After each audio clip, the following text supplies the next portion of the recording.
My name is Jason Wilson. We're here to give our daughter Chloe a voice. 345 days ago, we walked into her bedroom to wake her up to find her hanging in her bedroom. I've heard a lot about, well, I've been sitting here a lot about school counselors, and I don't mean any offense to anybody who's a counselor or professional in the schools. They're underfunded and work hard, but high school counselors aren't counselors. They fix schedules. They prepare kids for college. They do things like that. They are not mental health professionals. They don't do what a mental health professional does in the school setting. Chloe went to see her counselor 2 days before she left Willamette High School in Eugene, and the counselor was too busy to see her because she was fixing other people's schedules. She was clearly upset. Yeah. I agree that there needs to be a mandatory low bar set for every school in Oregon. There's too much autonomy when it comes to making decisions about suicide prevention and identifying suicidality. And the school that Chloe went to, they didn't want to talk about it. They didn't want anybody to talk about it. They didn't want her friends to talk about it. Her friends organized a brief walkout in honor of Chloe and to show their support to stand against bullying. And they were told that if they did that, they would be marked absent for that class. They would get an unexcused absence for that class. When Chloe's friends went to the school resource officer, who is a Eugene police officer, and asked him what he was going to do about the bullying that she suffered, the cyberbullying. Chloe's biological mother is a heroin addict, and she befriended some friends, got into kind of, partying too much and confided in them a lot of things, and then decided she didn't want to go that route in life. She wanted to be a pediatric surgeon and save children. And so she distanced herself from those people, and those are the people that used that very personal information of hers against her. The Eugene police officer said that there was no proof of bullying, which was a lie. We have proof. We have screenshots of the girl that told her to kill herself that night that she hung herself. And then told those girls that bullying builds character. This is not the type of attitude that a police officer, let alone one that is in a school setting, should have at all. It took everything I had not to go down there and confront him personally myself, but I knew that was not the right course of action. So there's just, we can sit here and we can talk about, everything that needs to be done and everything we can do, but, while there's still people like that out there, it's detrimental to the cause. And I don't know what I'm really asking for. I'm just telling you what I know and what I've experienced. And everything that I've experienced this last February 26th from public officials, from school officials, has disgusted me. We've been dismissed. We've been lied to. We've been deceived. And it's all surrounding people not wanting to talk about or accept the fact that our kids are dying at an alarming rate. Chloe was 4th of 5 in Lane County youths to die in the first 2 months of 2018. None of them knew each other. That's unacceptable. And so we need to not only have more mental health professionals in schools, but we need to have better access to mental health care for these kids. We need to flush the law that says that a 14-year-old has privacy rights over her parents. Because if that wasn't there, we would have known that she had 2 previous suicide attempts because her psychiatrist and her PCP knew. That's for another committee, but so So I urge you guys to like take this seriously and really think about it and go and talk to the kids and find out what they need, because you can hear everything that we have to say and it still can't change anything. It's them that we're talking about, so it's them that you need to talk to. Thank you. Would you like to say a few words on the record? Yeah. Go ahead. No, please, go ahead.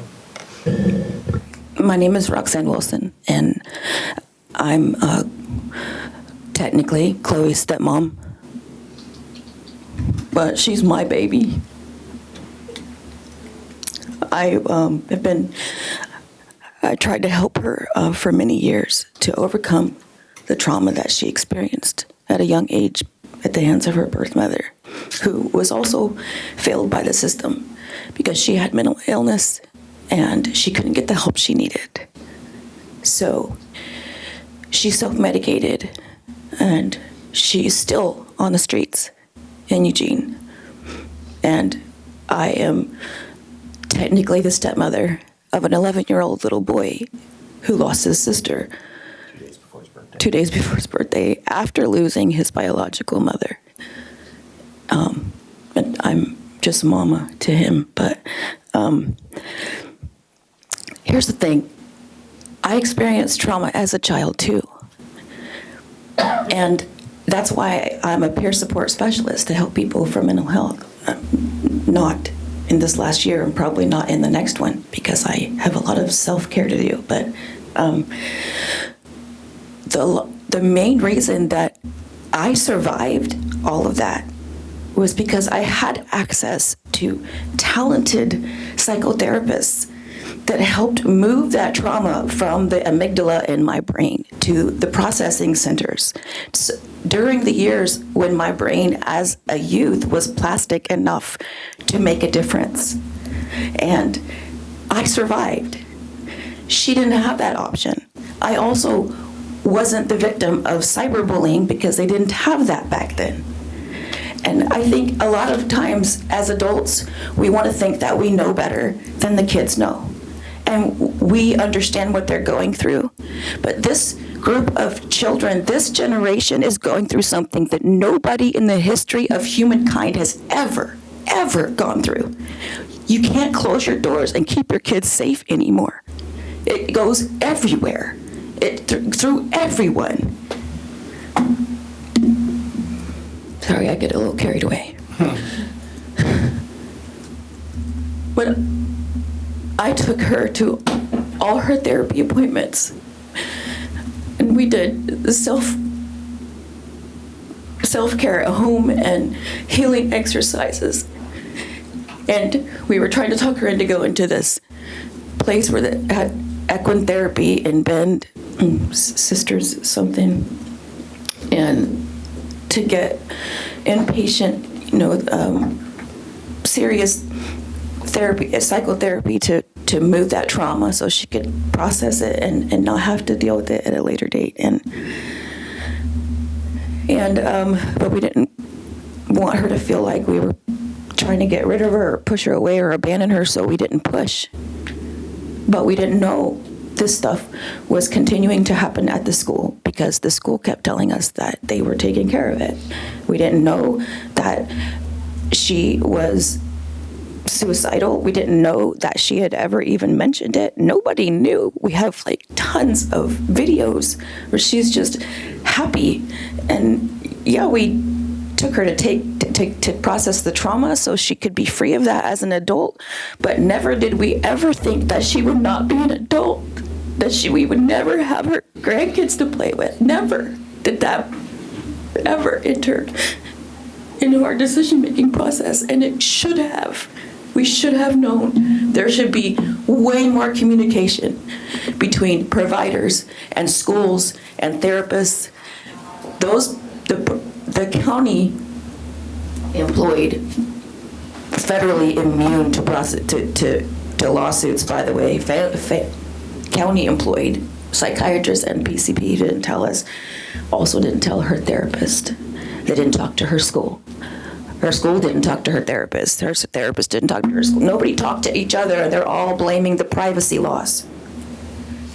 And the privacy laws were set up to protect our children.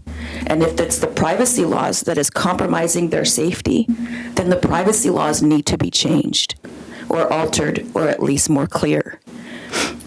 In our current legislation, that it doesn't set up clear guidelines for the schools.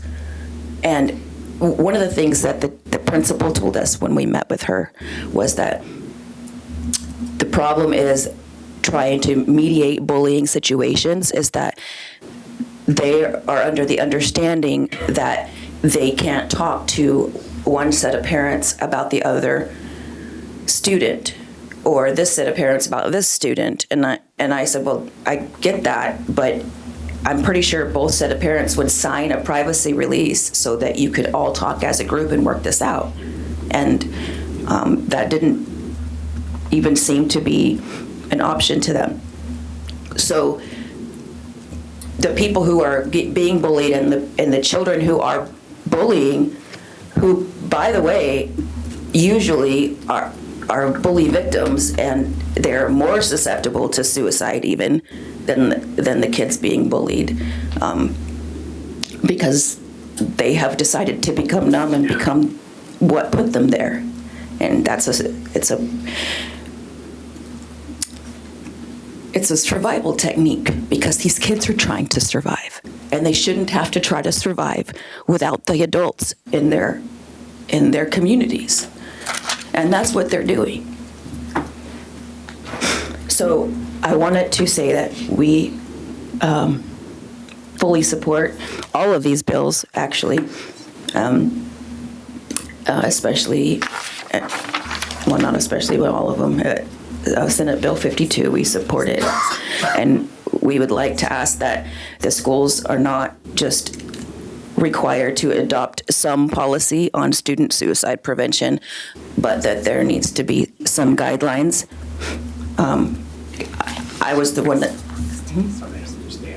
yeah, minimum standard. And I was the one that took her, I need to hurry, I'm sorry. Well, we have 16 people and about 40 minutes left. And so it's totally fine. I don't mean to cut you off at all. No. And we're totally open to hearing more public testimony. We won't be work sessioning or moving these bills today. So if there's written testimony or opportunities to engage with any of us going forward, I just want to try to be respectful to everybody who wants to be able to share their story as well.